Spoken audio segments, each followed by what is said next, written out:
उषा चौधरी लोक की न्यूज में आपका स्वागत है। आइए खबरों की ओर रुख करते हैं।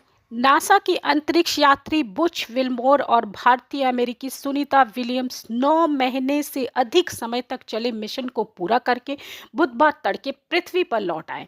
उनकी वापसी फ्लोरिडा के तलहासी तट से दूर मैक्सिको की खाड़ी में एक स्प्लैशडाउन द्वारा चिन्हित की गई थी।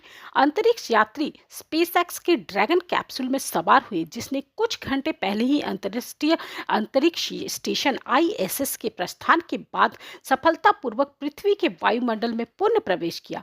हालांकि उनकी सुरक्षित वापसी से पहले उनकी यात्रा के अंतिम चरण में महत्वपूर्ण कदम युद्धाभास की स्थितियों में शामिल थी, जिन्हें सावधानी पूर्वक प्रबंधित किया जाना था। यह तीव्र गर्मी और उच्च गति से पूर्ण प्रवेश के बाद एक तनावपूर्ण अवतरण था। इससे पहले कि उनका स्पेसएक्स ड्रैगन कैप्सूल अंततः मैक्सिको के खाड़ी में गिरा, ISS के डॉक में किया गया ड्रैगन अंतरिक्ष यान प्रस्थान से पहले लगभग निर्बाध अवस्था में था। सुनीता विलियम्स की वापसी पर लेविट ने कहा कि पिछली रात अमेरिका के लिए सबसे अच्छी रात थी, क्योंकि अंतरिक्ष यात्री वापस धरती पर आ गए थे। पिछली रात अमेरिका का सबसे अच्छा नज़ारा देखा गया। अंतर्राष्ट्रीय अंतरिक्ष स्टेशन पर लगभग 300 दिन बिताने के बाद बुच विल्मोर और सुनीता विलियम्स धरती पर वापस आ गए। इन दो अविश्वसनीय अंतरिक्ष यात्रियों को केवल 8 दिनों के लिए ही वहां रहना था, लेकिन अंतरिक्ष यात्रियों के अंतरिक्ष में लंबे समय तक रहने के लिए जो बाइडेन प्रशासन की तत्परता की कमी को दोषी ठहराया गया, जो 1 सप्ताह से 9 महीने तक चला गया। लेकिन जो बाइडेन की तत्परता की कमी के कारण उन्हें अंतरिक्ष में 9 महीने बिताने पड़े। जो बाइडेन ने साहस और निर्णायक रूप से कार्य करने का साहस ना होना एक बड़ा कारण था, और बुच और सुनीता कल तक वापस नहीं आ पाए थे। लेकिन राष्ट्रपति ट्रंप समय बर्बाद नहीं करते। पदभार ग्रहण करने के तुरंत बाद राष्ट्रपति ट्रंप ने एलन मस्क और स्पेसएक्स के नासा के साथ इन बहादुर अंतरिक्ष यात्रियों को बचाने का निर्देश दिया। उन्होंने कहा कि नासा की अंतरिक्ष यात्री सुनीता विलियम्स और अपनी साथी क्रू सदस्य के साथ अंतरिक्ष में 9 महीने तक अप्रत्याशित मिशन के बाद सुरक्षित रूप से पृथ्वी पर लौट आई हैं। मूल रूप से सिर्फ 8 दिन के लिए ही ये योजना बनाई गई थी, लेकिन उनके बोइंग स्टारलाइनर अंतरिक्ष यान में तकनीकी खराबी के कारण मिशन को आगे बढ़ा दिया गया।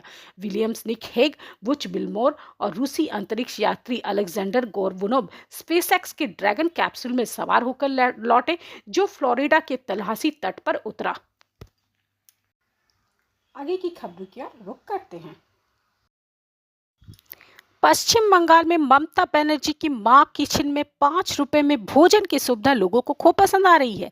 अब तक की मां किचन में 5 रुपए में चावल, दाल, सब्जी और उबले अंडे मिलते थे।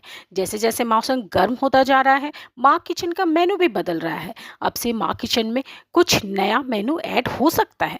जहां बाजार से अंडे खरीदने पर 7 से 8 रुपया खर्च आता है, वहीं मां किचन में दाल, चावल, कड़ी और अंडे सिर्फ 5 रुपए में मिलते हैं। पश्चिम बंगाल सरकार की मां किचन की यात्रा 15 अक्टूबर 2015 को शुरू हुई। अब तक 16 मिलियन लोग इस महोत्सव में भोजन कर चुके हैं।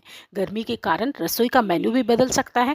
कोलकाता शहर में 133 मां किचन है। फुटपाथ पर रहने वालों के अलावा पैदल चलने वाले लोग भी अचानक भूख लगने पर इसी मां किचन पर निर्भर रहते हैं।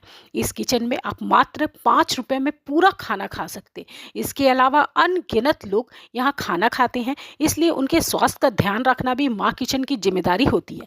इसलिए जैसे जैसे गर्मी बढ़ती है, मेनू में ठंडी चीजें भी शामिल की जाती हैं। धन्यवाद। नए नए खबरों के लिए हमारे साथ जुड़े रहिए। धन्यवाद। नए नए खबरों के लिए हमारे साथ जुड़े रहिए और चैनल को लाइक, शेयर और सब्सक्राइब जरूर कीजिए।